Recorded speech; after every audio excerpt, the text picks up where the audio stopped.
Hai teman-teman, baik kali ini kita akan mengangkat kasus teman-teman ya. Kasus yang sangat bagus sekali untuk kita angkat teman-teman, biar kita tahu sejarah atau fakta dari kasus ini tersebut teman-teman ya. Ini sudah terangkum juga di dalam buku, kalau memang sahabat Bang Jerry mau membaca lengkap. Sudah terangkum juga di dalam kisah ini Kopassus untuk Indonesia yang ditulis oleh Iwan Sentosa dan Ea Natanegara teman-teman ya. Ini judul kita pada kali ini teman-teman. Cerita mistis Kopassus tersesat ke alam lain, berada di Papua teman-teman ya. Mungkin kita pick back sejenak teman-teman, apa sih Kopassus ini? Kopassus ini komando pasukan khusus teman-teman ya, atau biasa disingkat menjadi Kopassus teman-teman ya. Merupakan bagian dari komando utama tempur yang dimiliki oleh TNI Angkatan Darat teman-teman. Salah satu pasukan elit kita teman-teman. Kok bisa dia tersesat ke alam lain teman-teman ya, yang ditemani oleh 3 makhluk halus yang berada di hutan Papua teman-teman. Seperti apa kisahnya? Ikutin Abang Jerry terus. Let's go. Kisah militer tak selalu diidentik dengan perang teman-teman ya. Tak jarang kisah-kisah mistis terjadi dalam tugas mereka di medan laga teman-teman. Kisah ini terangkum dalam buku Kopassus untuk Indonesia yang ditulis oleh Iwan Sentosa dan Ea Natanegara teman-teman ya. Kisah ini terangkum kali Silvanus mendapat tugas melakukan penyergapan ke markas OPM. Kita tahu teman-teman, penyergapan ke markas OPM yang dipimpin oleh Kelly Kwalik dan Jayanagus Yogi teman-teman ya.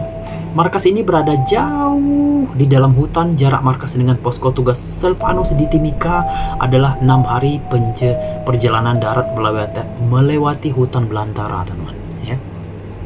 Untuk melaksanakan tugas ini, Silvanus membawa 9 pasukan khusus teman-teman ya. Berangkat dari Timika membawa khusus terpilih dari Batalion 752 Sorong teman-teman. Mereka mengendap ke dalam hutan perawan di kawasan Timika teman-teman. Awal mula misinya dimulai teman-teman ya. Awal mula pertama nggak ada nggak ada yang aneh-aneh teman-teman. Seperti biasa mendaki gunung yang taktik yang dimiliki oleh tentara kita teman. Mula misi berjalan dengan mulus hingga hari kelima tak ada halangan, berarti meski pasukan ini harus berjalan dalam kegelapan hutan di tengah puncak musim penghujan pada bulan Oktober teman. Kita tahu teman, bulan Oktober memang lagi marak-maraknya hujan teman ya. Hujan atau kondisi cuaca yang buruk tidak menguntungkan bagi si anggota Silvanus ini tadi teman. Tapi musim hujan ini merupakan memberi masalah besar ketika pasukan ini harus menyeberangi sebuah sungai di hari kelima. Oke, dari sinilah semua kisah aneh Silvanus bermula teman-teman ya. Arus sungai ketika itu sedang deras-derasnya. Silvanus dan pasukannya membentuk formasi menyerang sungai dalam keadaan darurat teman. Menyeberang sungai dalam keadaan darurat teman-teman ya. Karena pasukan Silvanus ini teman-teman nggak ada jalan lain selain untuk menyeberang sungai untuk menuju ke misi markasnya OPM tersebut teman-teman ya.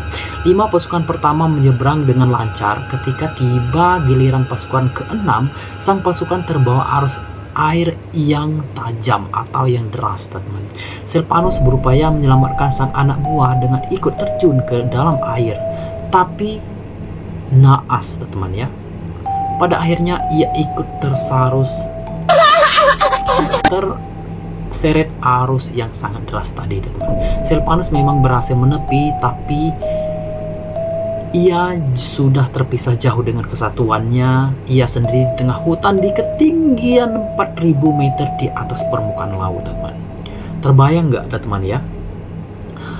Di kepala Silvanus saat itu adalah bahwa anak buah yang terseret arus itu masih bisa menyelamatkan diri dan terdampar entah di mana di tepi sungai yang sama.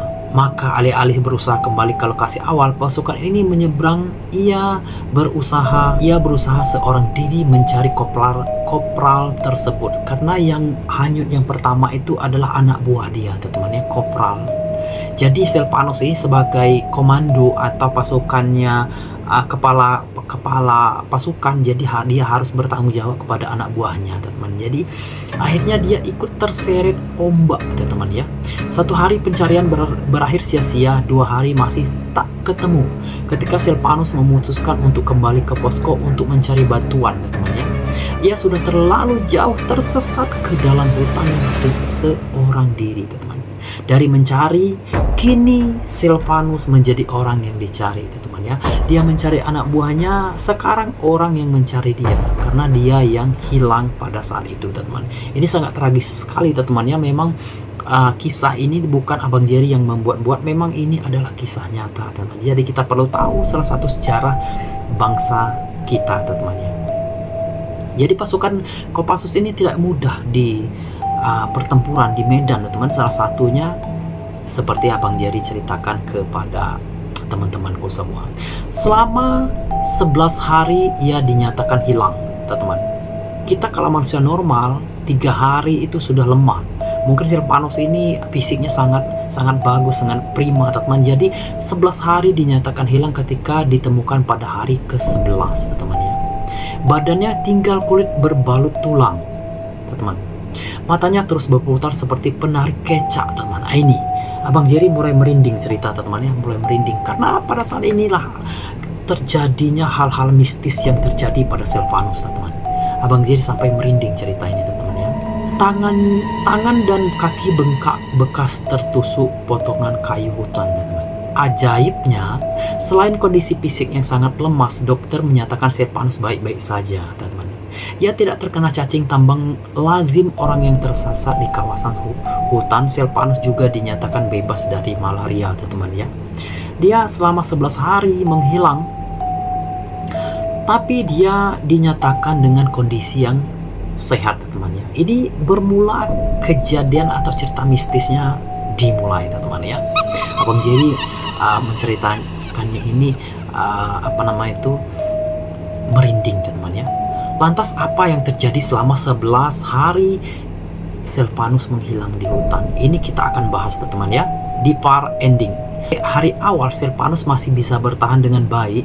Ia bahkan masih melakukan pencarian anak buahnya selama 2 hari meski terpisah dari kesatuan dan dalam kondisi tanpa bekal sama sekali, teman-teman. Kita tahu Silvanus tadi menyelamatkan anak buahnya di air yang curam, teman-teman. Akhirnya dia ketemu air yang sangat deras sekali, teman-teman. Kalau salah boleh dikoreksi, teman-teman, cerita ini. Di titik ini pelatihan survival saat masuk Kopassus memberi pelajaran sangat penting. Ia bisa mengidentifikasi akar pohon yang bisa dimakan, daun-daun yang beracun dan tidak, ataupun makanan lain yang bisa diambil di tengah hutan belantara, teman-teman. Ini salah satu faktor ilmiah kita, teman-teman, kenapa dia bisa bertahan selama 11 hari. Di kesatuannya waktu pendidikan, dia belajar akar atau pohon yang bisa dimakan di hutan, teman-teman. Tahu pohon ini beracun dan tahu ini segala pohon yang bisa dimakan, teman-teman. Tapi bagaimanapun kondisi fisik manusia tidak mungkin terus bertahan tanpa makanan yang memadai. Apalagi pakaian yang ada hanya yang berbalut di badannya saja. Sepatu perkakas lainnya tinggal bersama kesatuan atau hilang saat ia terseret arus yang sangat deras sekali. Lama-kelamaan kondisi fisik Silvanus mulai melemah. Pada hari ke-6 ia sudah berada di ambang batas kesadaran. Ia mulai berbicara sendiri dan berhalusinasi melihat kehidupan dari dimensi lain, teman-teman. Ini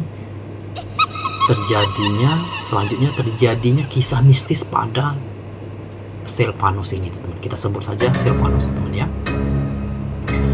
Ia mulai merasakan kehadiran makhluk lain di sekitarnya. Di dalam hutan belantara, teman-teman, dia merasakan kehadiran makhluk lain. Abang Jerry sambil merinding loh ceritanya, sambil merinding. Seberapa angkernya, seberapa mistisnya yang Abang Jerry ceritakan ini. Lama-kelamaan kondisi fisik Silvanus mulai melemah. Pada hari ke-6 ia sudah berada di ambang batas kesadaran. Ia mulai bicara sendiri dan berhalusinasi melihat kehidupan dari dimensi lain. Memang Abang Jerry juga pernah merasakan juga kalau memang kita di dalam hutan malam-malam, aduh, kalau bahasa kami itu tidak bisa kita ngomong lagi lah itu. Oke, kita lanjut ke cerita Silvanus ini, teman-teman. Ia mulai merasakan kehadiran makhluk lain di sekitarnya, seperti melihat perkampungan dengan aneka kehidupan. Namun ia tahu bahwa itu bukan satu hal yang nyata, teman-teman. Apa ada teman-teman di dalam hutan belantara ada suatu perkampungan teman-teman ya. Mungkin cerita-cerita mistis kita di Sumatera ini, apalagi di Bukit Barisan, abang jadi berasal dari Sumatera Selatan teman-teman. Memang ada cerita-cerita mistis di Bukit Barisan ini adalah salah satu perkampungan makhluk halus teman-teman ya.